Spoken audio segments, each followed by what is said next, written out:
Welcome in. I am the Crypto Bull God, and this is All in the Charts. If you appreciate the content, make sure to hit the thumbs up button, drop me a comment. Click the bell icon for notifications so that you know when I go live like today and each and every weekday. And if you appreciate that, give that a thumbs up. Make sure you subscribe to the channel. A lot of excitement going on for those that are paying attention to what is going on. Those that are really in tune with the market and are doing their due diligence and are listening to individuals like myself and others I respect in the space. They're staying on top of the charts. There has been a lot of momentum picking up on this market. A lot of people are sleeping on what's going on right now. I think the next 1 to 3 months, a lot of people are going to wake up to the realities of things that will be occurring within the broader markets that most were not anticipating. We have quite a few charts to get to. I'm going to kick things off. As I promised yesterday, I had a question come in from one of my followers here. He had a great question that we're going to lead things off with, and then we're going to get into some charts that I tweeted out. By the way, you can find me right here. Crypto Bull God. Twitter, one word, Crypto Bull God on Twitter. You can find me on YouTube. Obviously, you can find me on Instagram. You can find me a lot of gym-related stuff on the Instagram. You can find me on TradingView as well at Crypto Bull God. So for those that are following me on Twitter at Crypto Bull God, one of the things that I had indicated to you was that I really wanted to start off the live stream a little bit differently today. Before we get into the charts, and I wanted to share something, a little bit of give you a little lens into my personal life, a little bit, just a wee bit. And the hope is that you can draw something from this to help to motivate yourself and for you to stick to your own life goals. Okay. Being in crypto and investing in this market is going to challenge you. You're going to go through a lot of adversity. If you stick with it, which I hope everyone listening, if you're listening to this right now, you're someone more than likely that's been here for a while. You haven't joined probably more than likely in the past, 3 to 6 months. Okay. And I think it's very important to keep in mind whatever personal life goals, things that you're looking to attain in life, it's going to take a monumental amount of effort. Okay, and a monumental amount of conviction. There's going to be a lot of people along the way that don't understand what you're doing or why. And I think oftentimes in life, and especially the people who are closest to you, it comes out of love. But I think the people who are closest to you really at times question what it is that you're doing. So let me share a little bit about myself here. So for those that have been here and are paying attention, I am a credentialed actuary. I am a fellow of the Society of Actuaries, and I say that proudly because I earned that. Okay, when I first started taking exams, there's a long series of examinations that you have to take. Not exaggerating, for one exam you study 500 hours. Okay, 500 legit hours for one exam. Okay, so I was doing this as many of my other comrades here did. While working a full-time job. Okay, so very, very busy. Okay, and when I was in college, I'm a very goal-oriented person. That's just the way my mind works. I'm very long-term vision. It's more of a struggle sometimes for me to live in the moment versus always planning for the future. I feel I've gotten a lot better with that. But the way I am naturally built, just who I am as a human being, I'm always setting goals for the future. Okay, so when I was in college, I switched majors from a computer science major to actuarial science because what appealed to me about the profession was you're in the business environment. It's heavy into mathematics. I love math.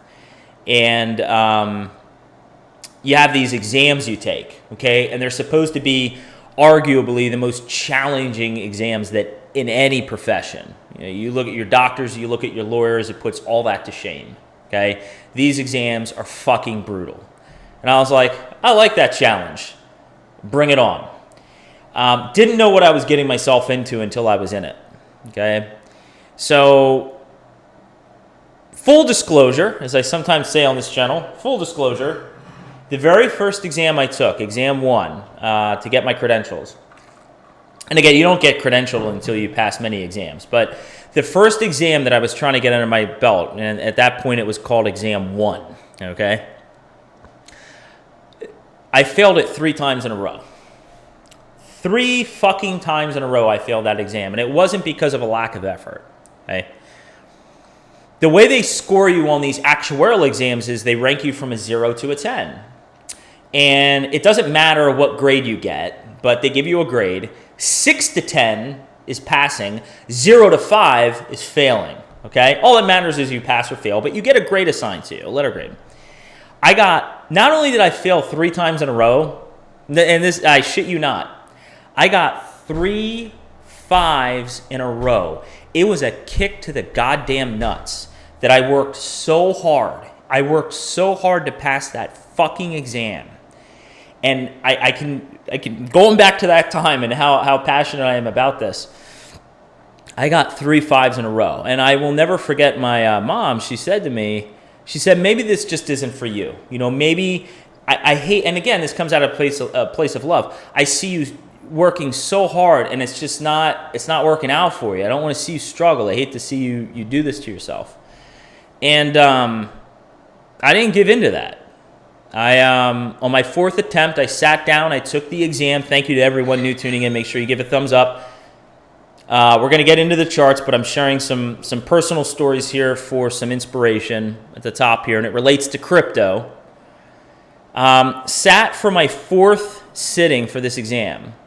Not only did I pass, but I fucking blew the exam out of the water. I got a 9 out of 10. Okay, and from there it was like momentum that just built up for me. Passing that first exam propelled me. I got my associateship pretty quickly, and now I can look up in my office here, okay, and I worked for everything here, everything. I can look back, and it's the thing that I am most proud about in my life. Like many of you, I'm sure, I'm very hard on myself. I have a lot of high expectations for myself. I do not settle for second best. Okay. I look up on the wall here, I see a bachelor's in science, bachelor's of science in actuarial science, a minor in mathematics. I'm a member of the American Academy of Actuaries. I still have my plaque of my associateship up, and I have my fellow of the Society of Actuaries right at the top up here. I fucking earned that. And the reason that I earned it was because I was relentless and I was dedicated to pursuing the goal that I had at hand. Don't kid yourself. There were times when I was going through this where I was stressed. I doubted myself. I never shared with anyone. I never shared with a single person that I ever doubted myself. But as a human being, when you pour yourself into something and you're not succeeding as quickly as you might expect yourself to succeed, you begin to doubt yourself. It's natural. But I allowed the setbacks. I don't call them failures. I'd never failed. I had setbacks. Failure is falling and refusing to get back up. A setback is falling and getting back up, picking yourself back up. Okay? Those setbacks motivated the shit out of me to want to pass those exams. I viewed it as a war, as a battle to get through the Society of Actuaries exams, and I did it. All right. Why do I bring this story up to you? Why am I sharing this with you? Well, I started first investing in cryptocurrencies in 2018. Okay. One of the best things that ever happened to me was the combination of getting through my exams, taking some professional TA classes with reading charts, and then really getting into this whole Bitcoin thing in crypto, okay?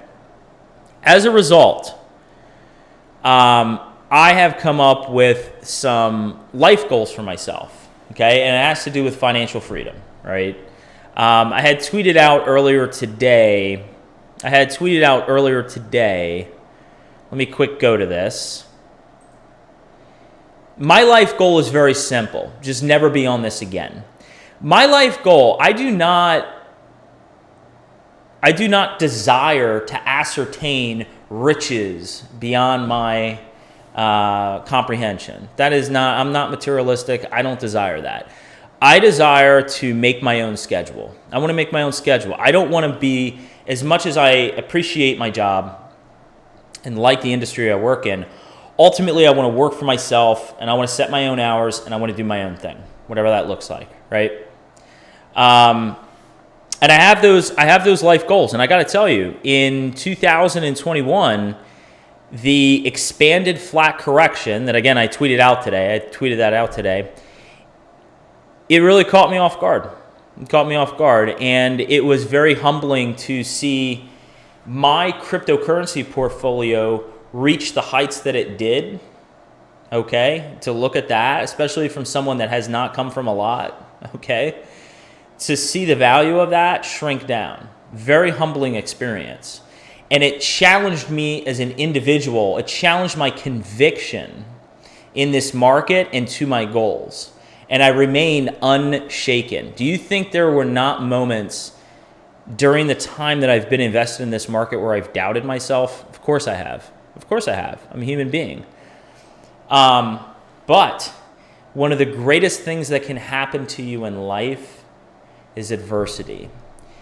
What happens is there's a cumulative effect that takes place. If you are someone that sets goals and you're setting high goals for yourself and you work very, very hard and you accomplish those things, no matter how hard they are, what happens is you draw on that in the future. In the present day, I look back in the past and I say, I've done this before. I've set really high goals for myself that many did not understand. My family did not understand why I could not. Friends and family could not understand why I couldn't go out on a Friday or Saturday night. Oh, come on, just come out this one night. You're always studying all the time. This is all you're doing. Well, now I have a really good fucking job. I can take pool breaks. I work out of my fucking place here in a second bedroom. I have my home office. I manage. I mean, I have it pretty damn good, and it's lucrative. I do very well for myself, okay? I earned it. I can say that with confidence because I earned everything. I earned it, okay? So as I've gone through the adversity that I've gone through in the crypto markets, I'm able to draw back on all of that adversity and say, I've done it before. I'm going to do it again. It gives me confidence. So just because the timing of whatever my life goal with how I'm investing hasn't panned out in the exact year that I felt that it would, or what my goal was, it doesn't change anything for me. It's going to happen because I believe in myself and I believe in the goal, and I'm very convicted, I'm patient, and I'm working extremely hard at what I'm doing. You guys need to keep this in mind with what it is that you're doing. Why are you invested in this market? And take it outside the scope of cryptocurrencies, okay? What are your life goals? What are you doing to really get yourself in a position where you're achieving them? Be honest with yourself. Are you really giving everything that you have towards what it is that you want to accomplish? Be honest with yourself, okay? And I saw something else real quick, and then we're going to get off this topic. We're going to get into the charts here in a moment. Thumbs up for everyone new tuning in if you appreciate the dose of realism today on the live stream. I saw somebody tweet something, and I wanted to share this.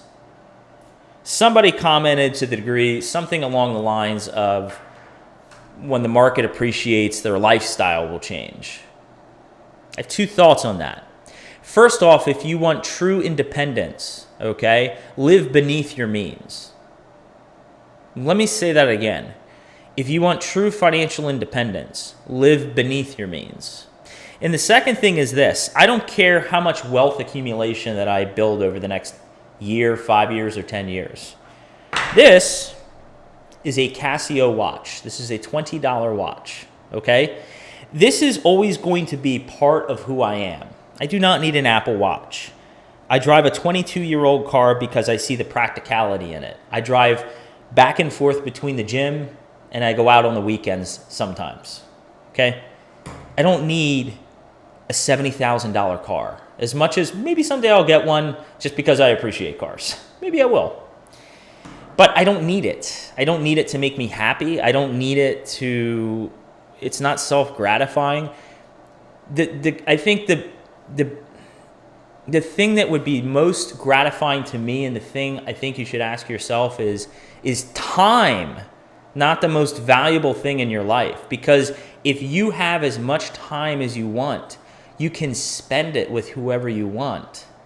You can do what you want in life. If you have children, if you have someone who loves you in life, if you have family and friends, you can spend it with them. That is the most valuable thing, in my opinion, in life, is time. It's not the materialistic possessions that you have.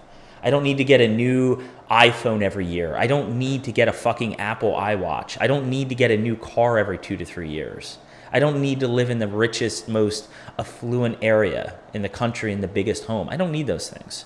So just do a little soul searching for yourself. Ask yourself what your goals are in life, what you're doing to remain convicted to it. And no matter what your financial picture looks like, just a suggestion, as I always say, never financial advice, live beneath your means and really ask yourself, are you valuing the things that are most to value in life? So if you appreciate that, give me your motherfucking thumbs up, motherfuckers. And click the bell icon for notification, because I'm seeing more viewers than there are likes, and I'm not liking that. Where the hell is John at? John the Enforcer. Where the hell is John Blake at, the Enforcer? John's not been here lately. I gotta call him out. Next time I see you on the live stream, John. I have not seen you lately. You're probably working. I mean, honestly, like, this live stream is at 5 o'clock, 5:30 Eastern. Yeah, 5:30 p.m. Eastern. All right, so let's get into the charts. Let's see what we got in the comments here.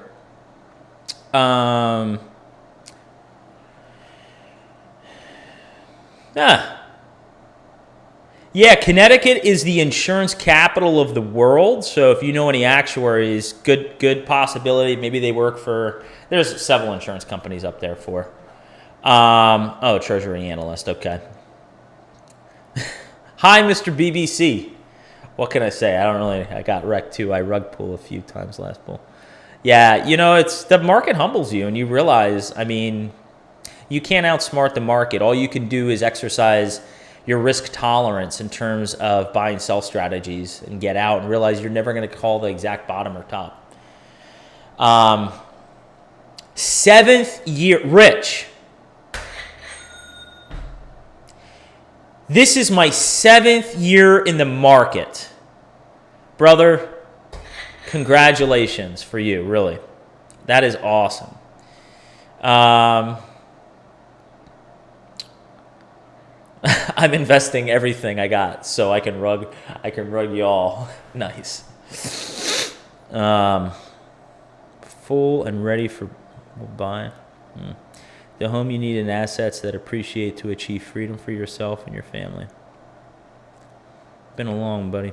Yeah. One of the things I've shared with you guys is that it's okay to feel a little bit of excitement right now. That expanded flat correction, which really fakes a lot of people out, including myself, absolutely faked me out. It was a long correction. It was like a year and a half correction. This has only been like a couple months of upwardness. I mean, Bitcoin doubled in value in a couple months, and we're going to pick up pace much quicker than that. We're going to get into it. But first, let me get into a really good question that I got.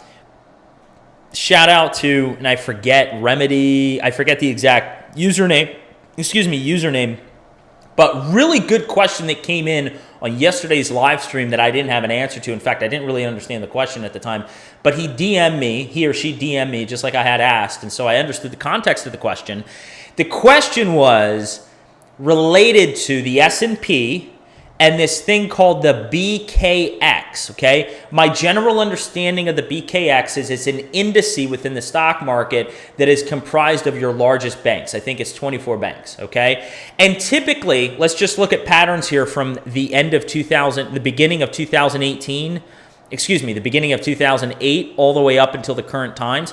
Typically, look at the pattern here. We had a large correction, as you know, the housing crisis here, a little down, but we're trending up, right? If we go to this banking index, we had a huge fall, obviously, from the banking crisis. A little down, riding up. Now, let's go to the present time, though, okay? Let's go to the beer virus, okay? Starting with the beer virus. And I'll tell you what the crux of the question is. You can see we had a massive drop. I remember this very well in getting Chainlink at $1.60. Okay, I remember that very well. And then you can see the V-shaped recovery, the rise up, and now we've come down and we've done some chippy chop. And you can see right now, actually, very good day on the S&P, by the way. Very good day. You'd want to see this sustain itself. I spoke to this yesterday. Okay, we're up above the descending resistance here, 43.25. We want to get above 43.25. We are on the way, it looks like. Look at the BKX now. Big drop, a rise up, chippy chop, but look what happened here. When all the shenanigans took place with, now I'm forgetting the name of the bank, Silicon Valley's bank, but, when all the shenanigans took, in a First Republic as well, when all the shenanigans took place with the banks, look at this drop off. It's not happening here. And so what this subscriber / follower pointed out, very good point, is, wow, when you look at the history, there's a divergence here. And when, at least, looking at the past, 15 years here, there's never been a divergence like that. Like, what do you make of that? Couple thoughts come to mind. So the first thing I want to be very clear on is I have not been familiar with this index. I've never looked at it prior to looking at it just now. And I looked at it an hour before the live stream, okay? I've done no deep dive analysis into this, okay? But I will tell you this. Intuitively, when I see the divergence here between the banking index, okay, and the stock market, it's a caution flag. Why is there a divergence taking place? Is this price action going on here a precursor for what might go on here, okay, with the drop down in price? Okay, could that divergence in price action be spelling some sort of massive drop in the stock market? Possibility, certainly a possibility. But then the question is, well, when would that occur? Maybe we chop around here for a bit, okay, and the stock market just continues rising up, and then we have a big plummet. Keep in mind that my view, okay, is that, and I've been consistent in saying this, we're going to make new all-time highs this year in Bitcoin, crypto, and the stock market. Again, very counter to what's being stated out there, right? But then I said after that point, I think there is going to be a large correction in the market.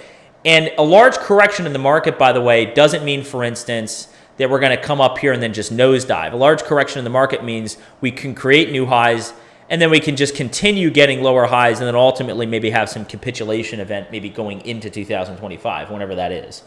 But yes, it's a great question. I really appreciate the questions. Actually, this index is something I'm personally going to be keeping an eye on now that this subscriber reached out to me and brought this to my attention.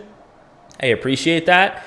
Again, this is why I appreciate the audience. Thumbs up for everyone new tuning in. This is why I appreciate you guys, because just like I'm coming out here every single day and I'm trying to share knowledge with you and spread that stuff out there, you guys share things with me and I learn information as well. Okay, that's the way in any real relationship, if that's what you want to call this, that's the way it should work. It should benefit you to come to this live stream so I can share information with you.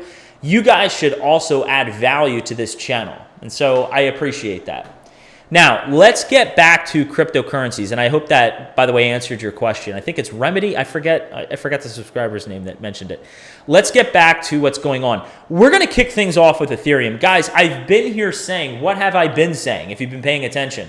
The fact that we've been holding above 1,800, I said this is very bullish. We're showing support above 1,800. It's just a matter of time until we start getting up to the $2,200, $2,500, and $2,800 level. And I said I wouldn't be surprised, if this happens by next week. I said, who knows, could happen this week that we start pressing up towards it.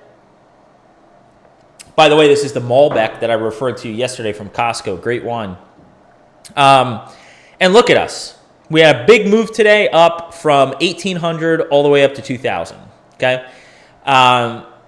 we're going to have to see how this week closes out. Saturday and Sunday tends to be pretty quiet for the most part sometimes, although we have had large moves on the weekend before, okay? Back in 2019, I remember there being a large move in Bitcoin over a Saturday, over the weekend, okay? So I would not, my expectation is that Ethereum won't be over 2,200 by Sunday.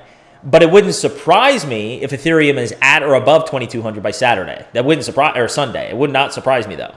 The market is picking up. Every chart that I share with you guys, like every chart that I'm sharing with you is saying, hey, we should be seeing a massive rise in price. Like the time to get in was when everyone didn't want to get in. When Kramer was saying, get the fuck out of crypto and I don't want to own this stuff. You know, Bitcoin has doubled in value. Like this is why you don't want to do what the majority of what the herd is saying. Somebody in the live stream, and I don't want to, you don't have to name, I think I know who it was, but you don't have to say who you were. Somebody brought up yesterday about all this Ethereum being unlocked from staking. And I mean, it was even news to me. I didn't even know, I had to look up the article that was talking about it. It's noise. It's noise. The charts are telling you everything you need to know. That's just gobbledygook. It's like when the government recently got some Bitcoin from Mt. Gox and they were going to sell it or whatever the hell they're going to do, whatever. It's all in the charts, what's going on. Like the news is it can be informative, it's interesting, it provides good debate and context on conversation, and we can sit here and talk about things. But as far as what we can expect in price action, again, why is the channel named or the live stream named what it's named? It's all in the motherfucking charts, all right? So Ethereum's picking up momentum. When we look at price indicators, the RSI still has plenty of room to run to the upside. Once this thing starts getting up into the upper 70s, okay, now we could start to expect to see a correction at some point. Price indicators can throw up a caution flag or a flag in the other direction to the upside expectation. But it's very important to keep this in mind, and you're going to see this happen, by the way, over the course of the next several months here. Things can remain overextended. They can remain your RSI could be at 90 for a couple weeks, okay? They can remain overextended, just like things can remain suppressed for a long period of time. Your RSI could be at 25 for 3 months, okay? But it's at least a caution flag that when the RSI starts to get above 70 and we start closing in closer to 80, okay, we could, more than likely, we're going to see a pullback. But look, everything on the price indicators look great. This thing has room to run, in my opinion, up towards 28. There's no reason that Ethereum can't be up towards 2,800 here in the next couple weeks with my expectations in terms of where things are going. Bitcoin. Let's just focus on the 3-day. I tweeted this out today. If things pan out as I expect them to, this is roughly what you're looking at. Okay, why is that so hard to believe? When we saw a massive upswing in the market, look at price. Massive upswing in the market, look at price. Massive upswing in the market, look at price. At some point, we're going to get parabolic. And as I've stated to you with Bitcoin, you don't want to get parabolic too soon. What you want to do in the beginning is you want to create stair steps, and then you want to start to enter your parabola later, because those parabolas are short-lived. That's all the euphoria, all the money, all the idiots that don't know what they're doing are buying Bitcoin at $90,000, okay? So really, and it's crazy to think about how much chart knowledge I have now and to think that people would be buying Bitcoin at $90,000. But again, people are going to listen to the news narratives that it's going to $1 million or 500 or 250, and so they'll be buying at $90,000. They have no idea what they're doing. So that's when you start entering your parabola. We're nowhere near a parabola yet. I love the price action on Bitcoin right now, because you know what this is setting up for? Right now, we're setting up for some nice consolidation, maybe little up moves. While this is going on, I suspect we're going to start to see runs up more aggressively in the altcoins like Ethereum and some of the other smaller market cap projects, okay? The other thing I'm illustrating on this point for fun, I'm going to keep this up here and actually see when we get our golden cross. We want to watch for a golden cross in the 3-day. As I stated yesterday, that is a significant thing to occur in the chart, going back in time on why. But we'll have to see where it occurs. I'm going to keep this up here for fun. But this is realistically what you can expect, relatively speaking. I'm not saying Bitcoin is topping on September 10th. That's not what I'm saying. Just get the relative gist of what I'm showing here. But if we really are creating new all-time highs, whether we top all the way down here or whether we top up here or whether we top way up here, this is in relative terms what you can expect. That's what I'm aiming to show here. Litecoin, okay? This is a chart that I had tweeted out. I may have spoken about on this channel before. We're gonna talk about areas of resistance and support, but do you not see pattern recognition here? Again, I think this is one of these charts that a kindergartner could look at and assess the pattern recognition going on here. All right, but let's take a closer look here. This is Litecoin on the weekly. You can see the MACD, it curled down, but the blue wants to get above the orange. Stochastic RSI, we have a positive cross up. RSI is at 58, very, very healthy. Let's talk about areas of support and resistance real quick. Let's actually just talk about resistance because I have quite a few charts to get to and I see what time it is already here. Areas of resistance, I would draw, I mean, again, we don't want to get too cute with lines. Around 104, there's an area of resistance on Litecoin around 104. Another key area, there's a nice zone between 104 and 140. Once we start getting, I'm going to draw one more. What the hell? I mean, I just love the symmetry here. It's easy to draw on a chart like this. Right about there.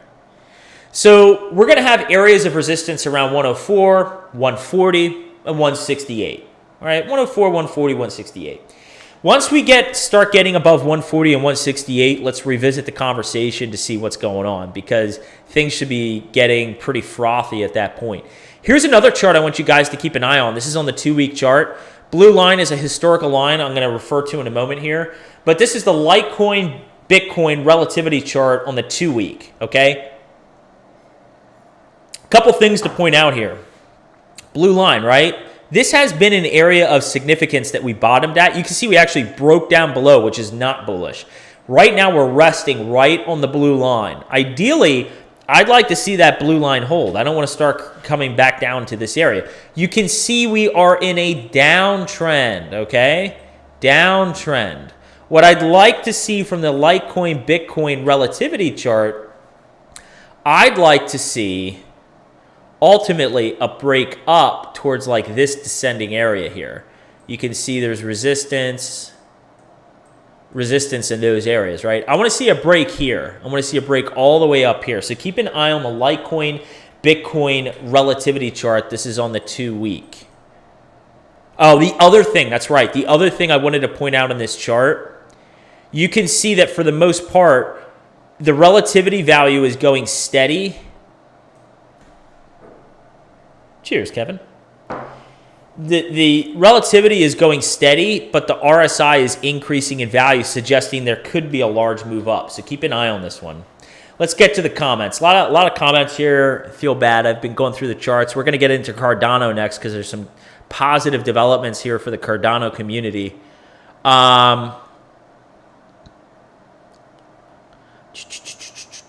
Let's see what we got. 5 years. 5 years, good for you. I'm late, was drinking. All right, well, you had some wine going on, good for you. I got a nice Malbec here from Costco, which is very tasty.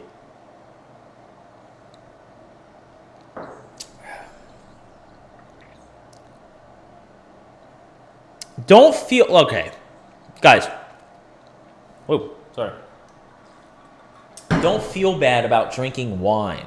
Let me give you a little bro fact on wine. All right, what is wine made from? Grapes. What are grapes? They're a fruit. Fruits are healthy. And what are grapes comprised of? Antioxidants. Wine is a health food. It helps to keep you young and vibrant. It's one of those things in that pyramid scheme, the food pyramid, that the FDA approved for all the companies out there to make us fat. And no, but wine is full of grapes and antioxidants. It's very healthy for you. I am a wine connoisseur. I am a wine club member of the whatever the hell it is over at Cooper's Hawk. All right. What do we got here? There's going to be a large move up in the altcoin market cap, excluding ETH. I completely agree. Whether it's 40 or 50 billion, if we have time, we can take a quick look. But we're going to see a large move up. There's no doubts in my mind at this point. There's just too many charts. Again, there's no guarantees. I mean, look, Bitcoin, again, just to illustrate my point for an extreme, Bitcoin tomorrow, you could wake up and Bitcoin could be zero. But guess what? The NASDAQ could be zero and the Dow Jones Industrial Average could be zero. Everybody's wealth could be wiped out. There is literally a probability for everything. I'm a numbers man, all right? But there's too many. I've been saying, how many months have I been saying this? There's too many charts saying that we're going to see a massive rise in price. To what prices top out at, when things top out, that's anyone's educated guess. But there's too much. There is too much evidence to suggest that your portfolio, whatever the fuck you're holding, is going to go up a lot. Whether it's a 5x or a 10x or a 30x or a 50x, who the fuck knows? It's an educated guess. But there's too many charts saying, all right, it's going to go up a lot in value. Now, based on that factual information, we can start to make some educated conclusions or hypotheses in terms of price multiples and where things might go. Yes, the more data points we have, it lends itself to a more credible result. But it's anyone's educated and informed guess what that's going to be, okay? Thumbs up for everyone new tuning in. Appreciate it. I'm coming live every single day. Let's see what we got here.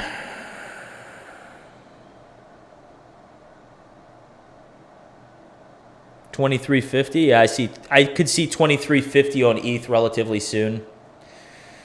5 to 10x would be nice. If my portfolio did a 5 to 10x from current levels, I might have to consider giving my 2 weeks from current levels. No, I'm not going to give my 2 weeks anytime soon. I actually just got a new job, so we'll have to see where we're at by the end of the year.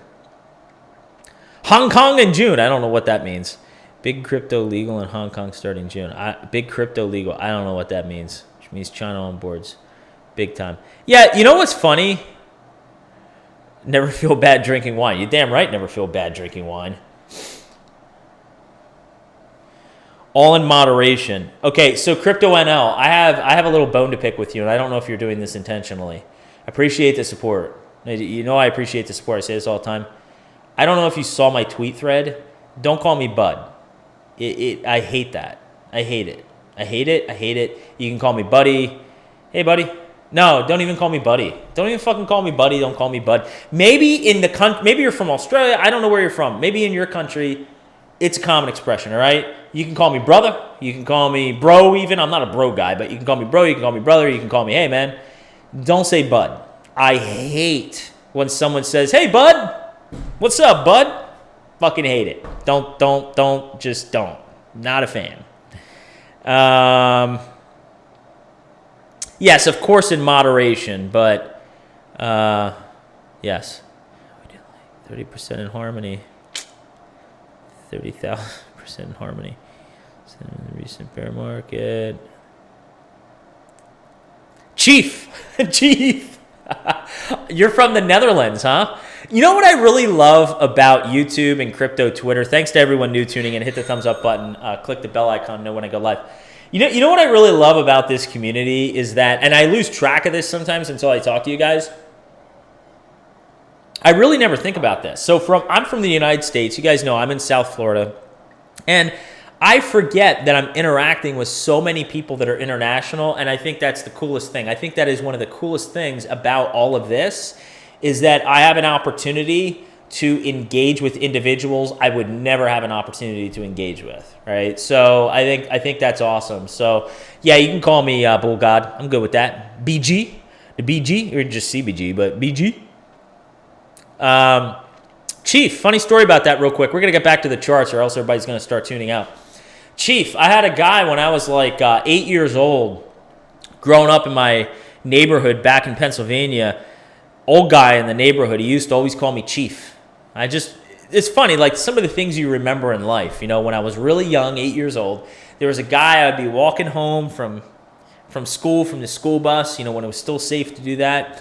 I'd walk home, he would say, "Hey, Chief, anything new? How you doing, Chief?" He would always call me Chief. So that's what I think of when you say that. Really nice guy. Really nice guy.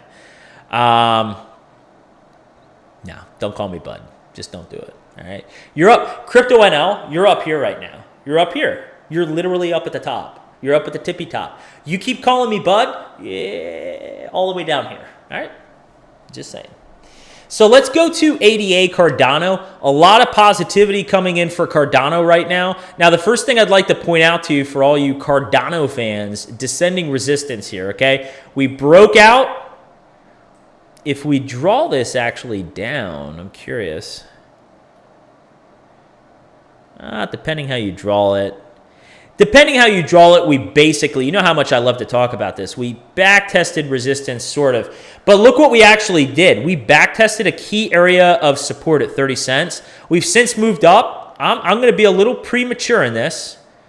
Oh, a joke just came to mind with that. That would be inappropriate. I'm going to be a little premature.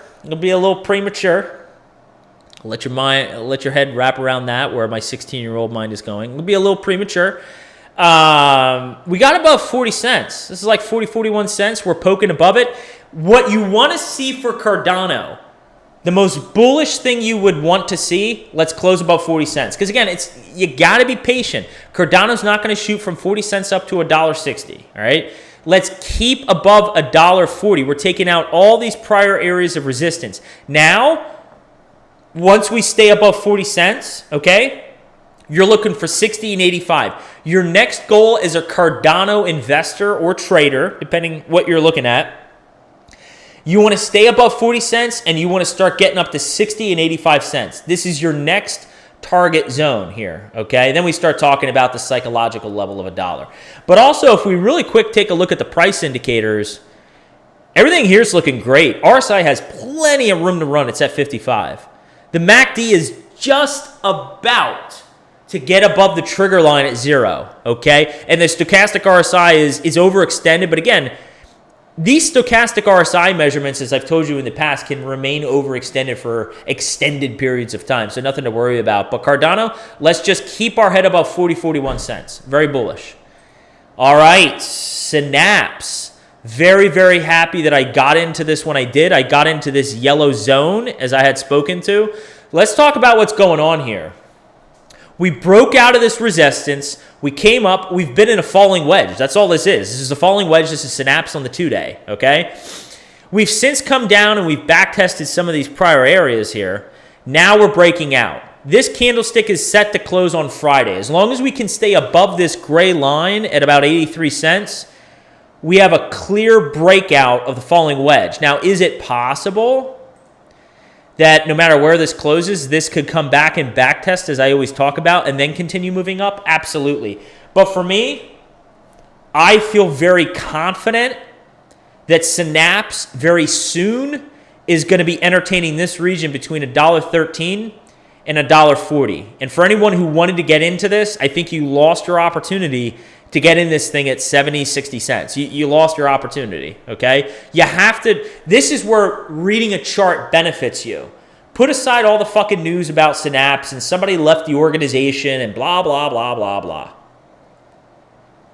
Chart's telling me everything I need to know. Also looking at the price indicators, the other healthy thing to see here, MACD, this MACD is setting up for a positive cross, okay? Positive crosses, I don't need to tell you guys. Look at this. Look at the last time we had a huge positive cross on the 2-day. Look at this ginormous move here from 45 cents all the way up to like $1.70 or $1.08. Whoa, where the hell did we go? $1.80. All right, I thought it was $1.80.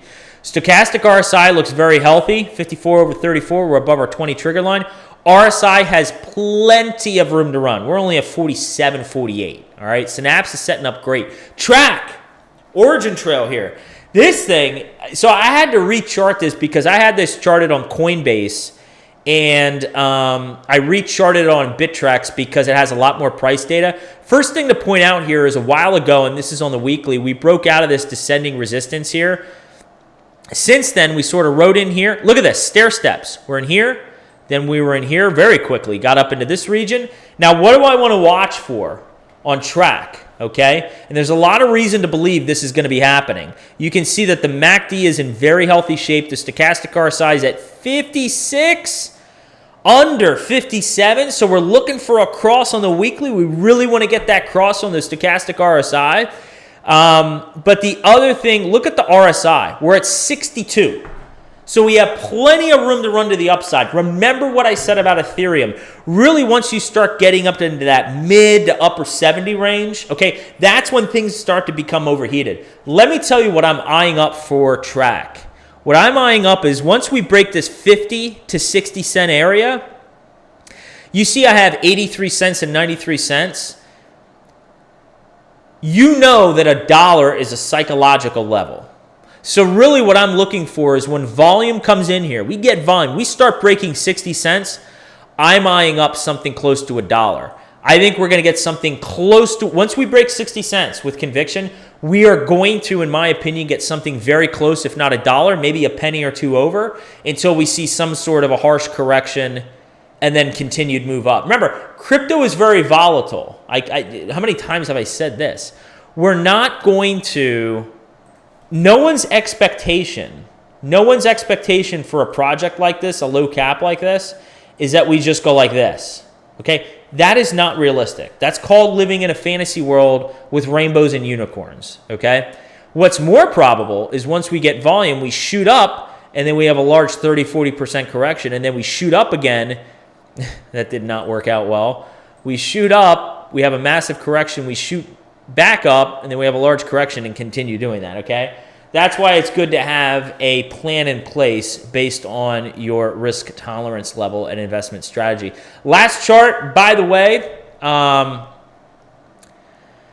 to catch up on comments here. Last comment, or last chart that we're going to take a look at, and then what I'm going to do is I'm going to turn it over to you. So you're going to give me your TA Q&A after we take a look at synthetics here. So synthetics is one where, I'm not going to chart this out, but if you actually, this is on a weekly, but if you put this on Heikin-Ashi candlesticks and you put it on a 2-week time frame, this is really a falling wedge, okay? And that's why it benefits you to look at things on different time frames, different candlesticks, to really gain an appreciation for different outlooks at the price action. So in my view, really what was going on here was that there was a falling wedge. Okay, there was a falling wedge. We broke out. Look what happened. Every single time we get together on this channel, when we break out of descending resistance, we backtest this as support.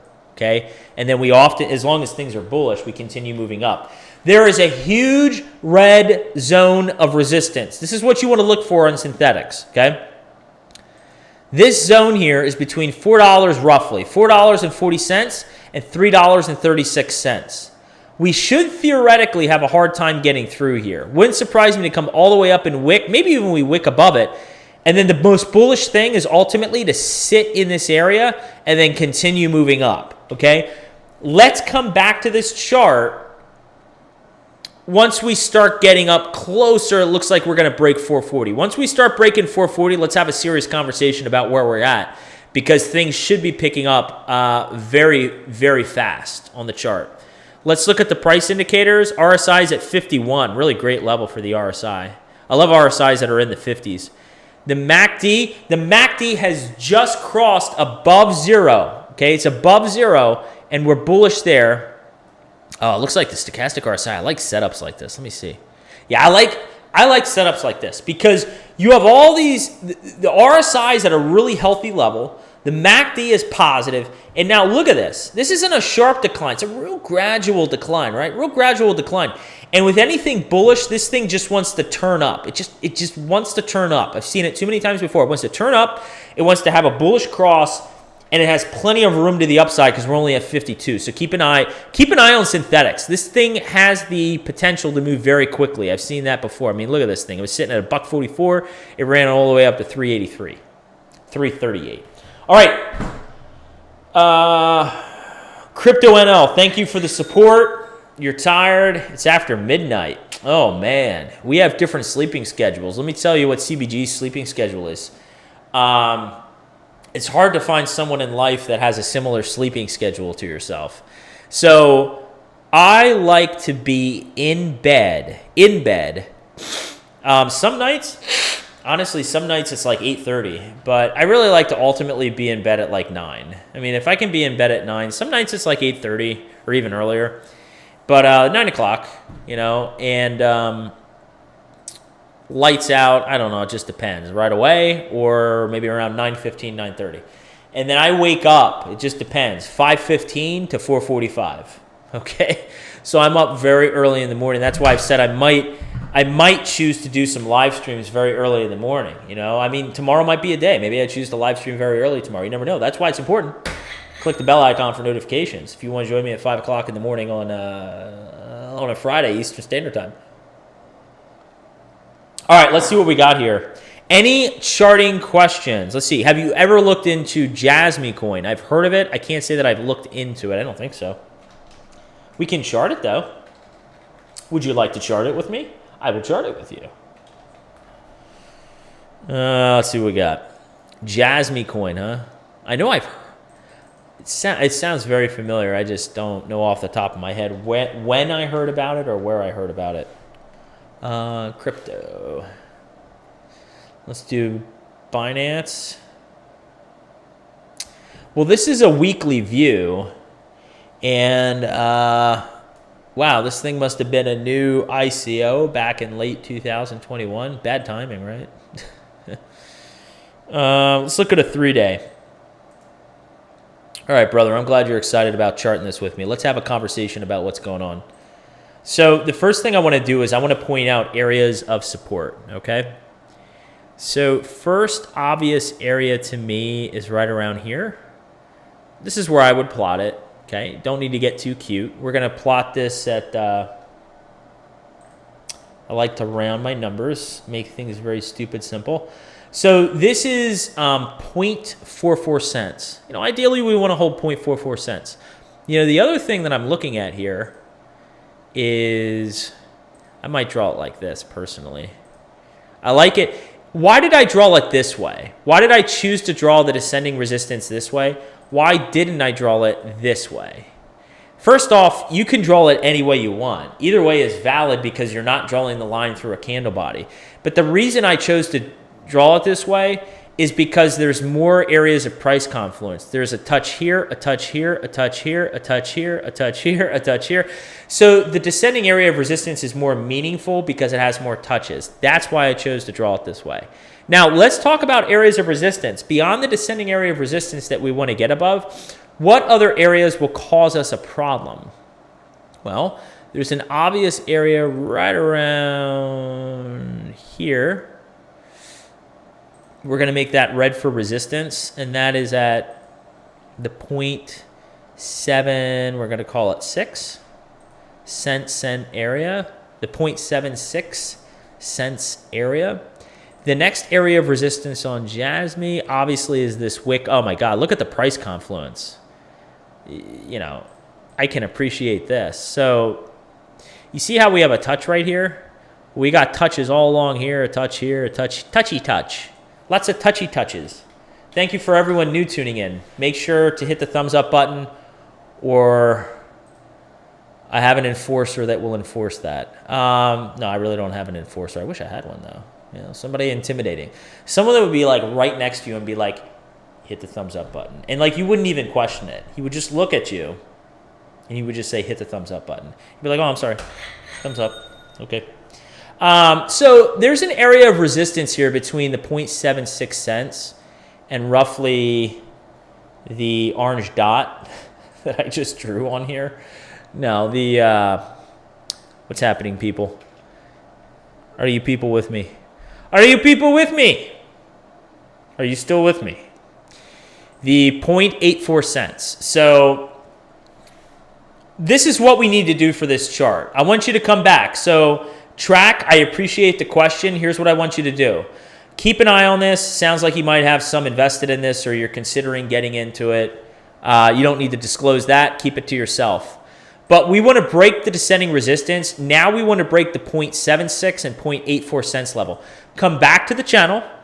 I promise to take a look as long as you ask the question. I promise to take a look at the chart with you again once price is above 0.84. Let's get above 0.84, all right? Once we get above here, time to get a little bit more excited, because one of the things that happens with a downfall like this is there's a lot of air.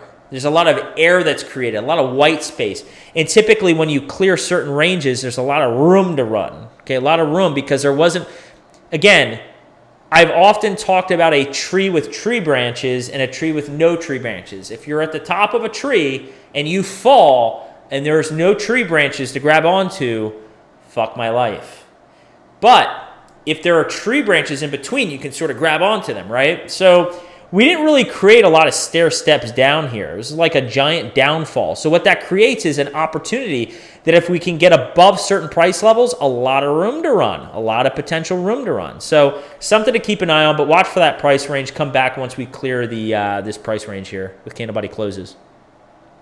Happy. This might be the last one I take a look at, because I knew this was going to be a long live stream because I opened it up with a very long intro, and I hope you caught that. If you did not catch the intro to the channel,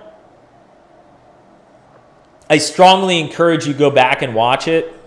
It's for your own benefit. I was just being very honest and open with everyone and was sharing some personal stories that may benefit you as an individual. So it's to your benefit to check it out.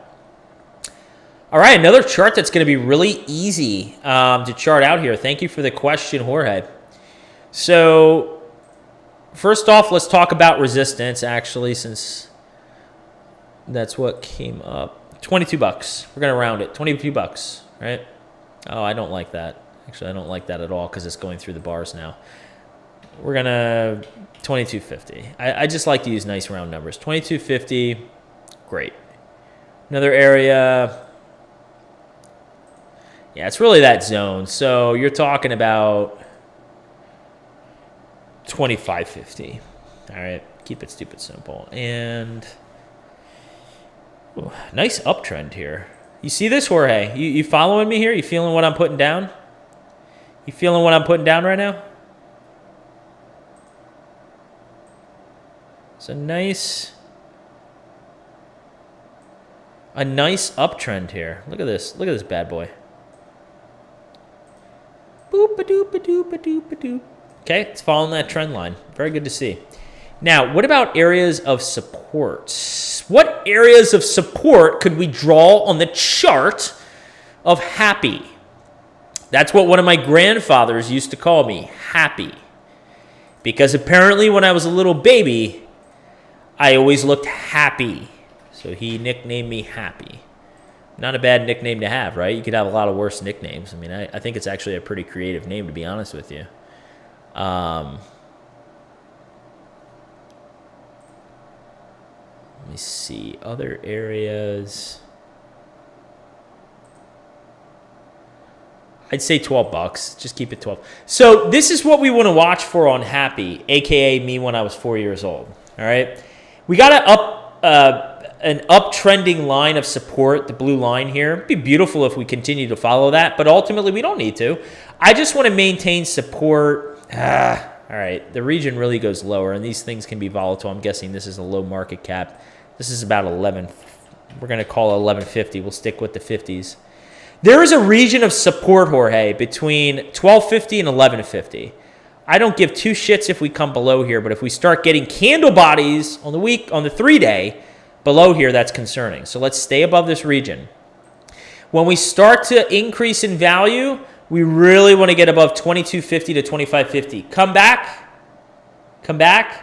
Ask me to chart this again. Once we get a candle body close, really what I want to see, anything in between 2250 and 2550. When we see a 3-day candlestick close between 2250 and 2550, come on back. Let's reassess, my friend. All right? That's all I have for today. Tomorrow, real quick, before you tune out and close out and be like, oh, this fucker's done. Hold on. Tomorrow is Friday. It's in your best interest to tune in tomorrow because I suspect it's going to two things. I suspect, one, it's going to be a volatile day again. And two, it's the live stream before the weekend. So you want to have a good sense in terms of going into the weekend, your expectations realistically closing out the week. I'll try to set up the charts in a way that let's realistically look at how things might close. What would be in our best interest to close, what would be bad if we saw, a weekly close look a certain way. So make sure to tune in tomorrow if you can. If you have more exciting plans on a Friday at around 5 o'clock than me, hey, I understand. Catch this shit in syndication. You don't have to watch it live, but I appreciate the engagement when you are able to join live. But tomorrow is a Friday. Most people will have more exciting plans than myself on Friday. So I totally understand that. So I appreciate the engagement as always. I hope that you took from the beginning of the live stream something that resonated with you that you can carry with yourself moving forward and pass on to others. As always, share this video with at least one person. Let's grow the community. Let's get sound technical analysis out there because there's a lot of fluff and a lot of BS out there on YouTube and Twitter. All right, so let's spread this. Let's get this community a little bit bigger than what it is. And until next time, spread awareness and carry the education forward. Appreciate you guys.